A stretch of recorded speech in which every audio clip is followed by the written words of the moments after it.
संतपणाला म्हणा, भरपूर विषय आहेत मला. फक्त एक लक्षण सांगतो, संत म्हणजे वेशधारी नाही, संत म्हणजे भगवे नाही, संत म्हणजे केस वाढवलेले नाही, संत म्हणजे भव्य कपडे घातलेले नाही, संत म्हणजे दाढ्या वाढवलेले नाही. संत म्हणजे कोण? एकच लक्षण सांगतो पूर्ण. संत म्हणजे ज्याच्याकडे ज्ञान आहे, ज्याच्याकडे विवेक आहे, ज्याच्याकडे वैराग्य आहे, ज्याच्याकडे मोक्ष आहे, त्याचं नाव आहे संत.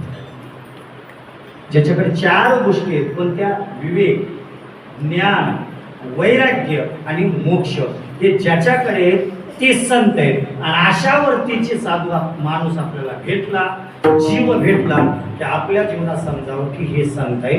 आणि या संताला शरण गेल्यानंतर माझ्या जीवनामध्ये पूर्व पुण्याने मला संत भेटले, तर आता मला देव भेटतील. आणि ज्या दिवशी देव भेटले त्या दिवशी आपल्या जीवनाचं सार्थक झालं. तुका म्हणे जन्मा आल्याचे सार्थक